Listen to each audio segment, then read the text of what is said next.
Saudaraku, hari ini kita akan melihat satu nabi, tepatnya Nabiah, seorang perempuan, pelajaran dari Nabiah Hulda. Ketika suara perempuan dipakai untuk mengonfirmasi suara Allah. Jadi poin intinya dari cerita kisah Nabiah Hulda ini diminta untuk mengonfirmasi pesan Allah yang didapat karena Taurat ditemukan. Itu intinya. Kisahnya kita bisa baca di 2 Raja-Raja pasal 22 ayat 14-20. Saudaraku, nama Hulda ini muncul hanya sekali di dalam sejarah Alkitab, tetapi dampaknya itu gede banget saudaraku ya, besar banget dampaknya. Di tengah zaman yang dikuasai oleh suara laki-laki dan para imam, bahkan sistem yang patriarki saudaraku ya, yang sangat mengutamakan laki-laki, Tuhan bicara lewat seorang perempuan, seorang nabiah bernama Hulda. H-U-L-D-A, Hulda. Hulda hidup di masa pemerintahan Raja Yosia, saudaraku, kurang lebih sekitar 640 sebelum Masehi, ya 640 sebelum Kristus lahir. Saat itu bangsa Yehuda udah nyasar banget, jauh dari Tuhan. Di bawah kepemimpinan raja-raja sebelumnya, itu terjadi, saudaraku ya.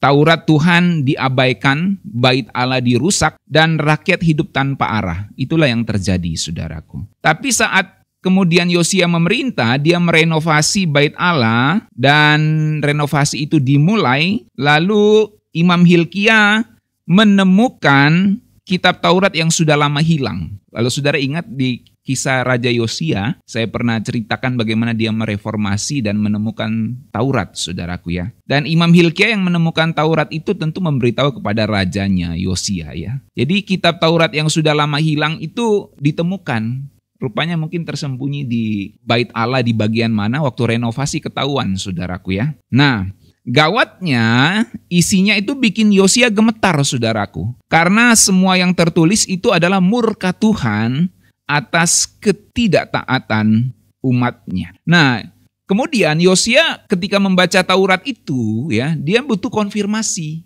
ya. Benar enggak ini suara Tuhan ya? Benar enggak ini suara Tuhan? Maka dia mencari Hulda ini, saudaraku ya. Dan memang sangat aneh, saudaraku ya, karena ketika Taurat ini ditemukan, dia enggak konfirmasi ke imam besar, enggak cari nabi laki-laki ya, tetapi kemudian mereka mencari Hulda, seorang perempuan, ya, seorang nabiah. Dia adalah istri penjaga istana, saudaraku. Penjaga pakaian istana. Ya. Jadi istrinya penjaga pakaian istana. Ibaratnya kalau modern sekarang tuh istrinya desainer lah. Desainer baju-baju raja, kira-kira kayak gitu kali saudara ya.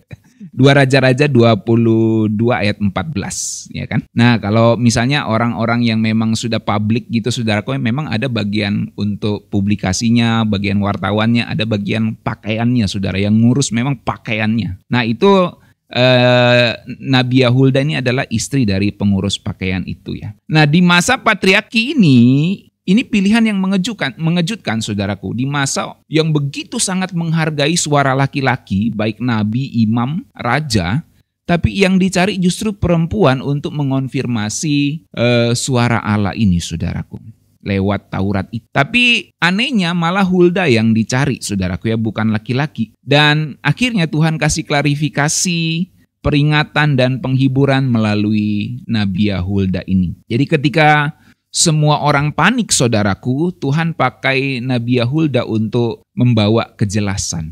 Semua orang bingung, apa ini pesan Tuhan maksudnya untuk kita. Kalau kita baca 2 Raja-Raja 22 ayat 16 dan 19-20, intinya di situ beginilah firman Tuhan, aku akan mendatangkan malapetaka atas tempat ini, tetapi kepada Raja Yehuda, hatimu lulu dan engkau merendahkan diri, aku akan mengumpulkan engkau kepada nenek moyangmu dengan damai. Ya. Jadi itu inti pesannya, saudaraku. Nah, apa pelajaran yang kita dapatkan dari Nabiah Hulda ini, saudaraku? Pertama, Tuhan bisa pakai siapa saja buat bicara, termasuk saudara-saudara, termasuk saya, termasuk saudara. Tuhan bisa pakai siapa saja untuk bicara firman-Nya. Jadi bicara firman Tuhan itu tidak terbatas orang bersarjana teologi, saudaraku. Ada banyak orang-orang yang dipakai Tuhan yang bahkan tidak lulus SD, bahkan tidak sekolah, tapi dipakai Tuhan luar biasa. Dan menariknya, di tengah zaman yang begitu laki-laki, suara laki-laki diagungkan, suara laki-laki diutamakan, zaman patriarki, budaya yang mengutamakan laki-laki, saudaraku. Itu malah suara perempuan yang digunakan untuk mengonfirmasi suara Allah. Artinya Tuhan bisa pakai siapa saja. Baik saudara sebagai ibu rumah tangga, saudara sebagai seorang perempuan, Tuhan bisa pakai saudara. Jangan kecil hati saudaraku ya. Kalau Tuhan bisa pakai Nabi Hulda, dia bisa pakai kita semua. Asal kita mau dengar dan taat kepada firman-Nya. Kadang suara kebenaran itu memang datang dari tempat yang kita nggak duga. Saya ulangi saudaraku ya. Terkadang memang suara kebenaran itu datang dari tempat yang kita tidak pernah duga. Nah saudaraku, yang kedua, firman Tuhan itu nggak pernah kadaluarsa. Itu pelajaran yang kita dapatkan. Firman Tuhan itu nggak pernah kadaluarsa. Saudaraku, kitab Taurat yang dibaca Yosia itu sudah sangat tua dan berdebu. Karena didapatnya saja waktu renovasi, saudaraku ya. Tapi isinya itu tetap tajam dan sangat relevan. Hulda mengonfirmasi bahwa setiap ancaman di dalamnya masih berlaku. Firman Tuhan nggak pernah mati rasa. Saya ulangi saudara ya. Firman Tuhan nggak pernah mati rasa. Firman Tuhan nggak pernah kadaluarsa. Selalu berlaku di sepanjang zaman.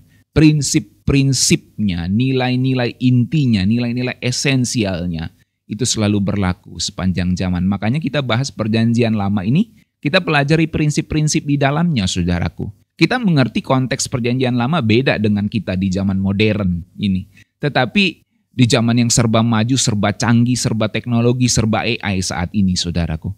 Tetapi prinsip-prinsipnya dari perjanjian lama itu masih bisa relevan, masih bisa relate, masih bisa terhubung dengan kita hari ini, saudaraku ya. Jadi firman Tuhan itu nggak pernah kadaluarsa, nggak ada mati rasanya. Saudaraku, firman Tuhan itu bukan arsip ya.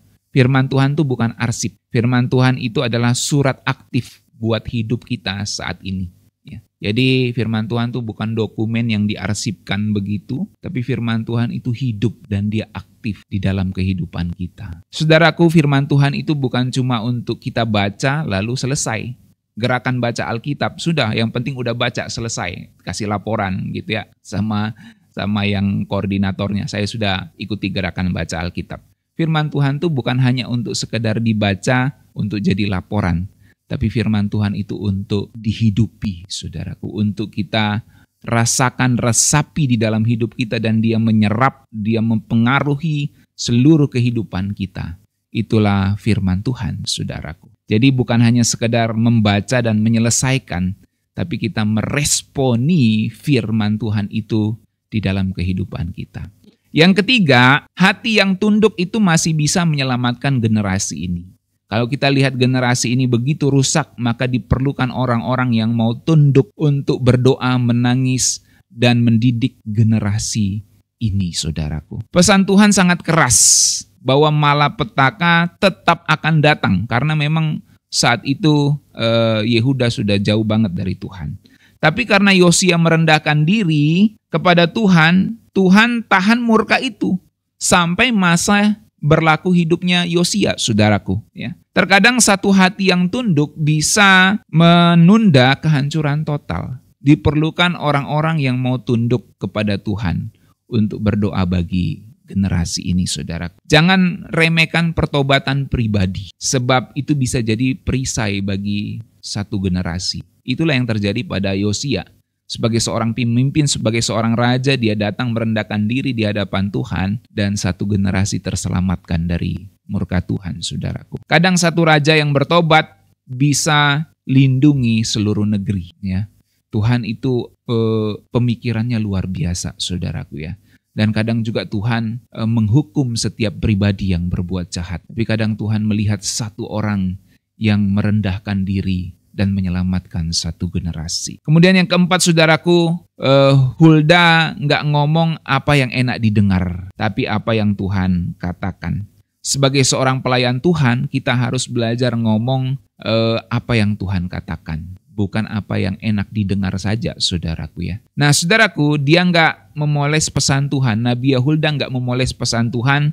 Dia nggak coba bikin versi yang ringan, yang enak didengar, yang nggak bikin Yosia panik, yang nggak bikin umat panik. Tapi dia bilang apa adanya. Kayak gini loh yang terjadi. Apa adanya. Kalau memang Tuhan akan hukum, ya saya sampaikan Tuhan akan hukum. Karena kalian sudah maksiat, karena kalian sudah jahat. Ya. Maka penghakiman tetap akan jalan. Tapi ada kasih bagi yang mau bertobat. Ya. Ada pengampunan bagi yang mau bertobat. Jadi pelayan Tuhan yang sejati itu bukan cari tepukan tangan, saudaraku. Wah hebat Pak Pendeta khotbahnya. Wah hebat Pak Gembala firman Tuhannya. Pelayan sejati itu nggak cari tepukan tangan, tapi nyamperin suara Tuhan. Apa yang Tuhan hendak bicarakan, apa yang hendak Tuhan sampaikan kepada umatnya, saudaraku.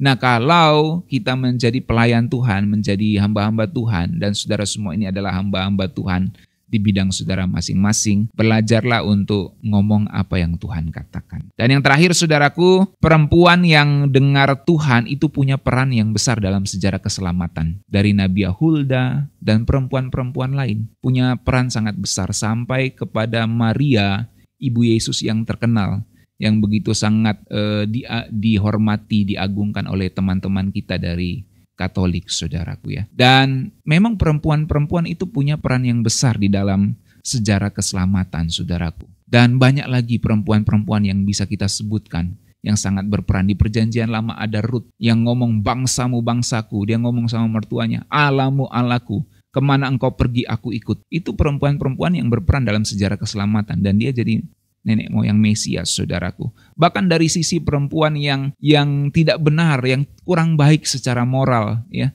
si Rahab, saudaraku, yang menyelamatkan pengintai-pengintai bangsa Israel, dan dia tercatat juga menjadi nenek moyang Mesias, saudaraku ya. Bahkan tercatat dia sebagai tokoh iman di dalam Ibrani. Jadi banyak perempuan yang Tuhan pakai memiliki peran besar dalam sejarah keselamatan. Mungkin saudara adalah seorang ibu, seorang perempuan yang melayani atau menjadi ibu rumah tangga, menjadi anak perempuan, anak gadis perempuan. Saya mau kasih tahu, kalian semua punya peran besar di dalam sejarah keselamatan. Pertanyaannya, maukah kalian berperan di dalam sejarah keselamatan itu? Kalau saudara-saudara mau, saudara-saudari mau, maka Tuhan bisa pakai saudara ya. Di tengah sistem patriarki ya, suara Hulda menjadi penting banget ya. Dia bukan cuma nabi perempuan, tapi dia salah satu nabi yang mengkonfirmasi kebangunan rohani terbesar di zaman itu. Dan karena dia taat, maka sejarah bangsanya yang harusnya dimurkai akan berubah, saudaraku. Jadi perempuan yang dengar suara Tuhan itu nggak sekedar aktif sebagai seorang ibu, tapi dia bisa jadi kunci sejarah sebuah bangsa. Saudara bayangkan kalau presiden itu nggak dengar-dengar istrinya, bisa bahaya juga, saudara ya. Tapi kalau presiden nggak ada istrinya gimana? Artinya pasti ada suara perempuan yang mempengaruhi kehidupan seseorang, saudaraku. Setidaknya suara ibu kita. Ya kan? Ada suara perempuan yang mempengaruhi kehidupan seorang laki-laki, kehidupan satu generasi, saudaraku ya. Ada suara perempuan di situ. Makanya saudara yang perempuan, yang ibu-ibu, yang gadis-gadis, jadilah perempuan yang takut akan Tuhan.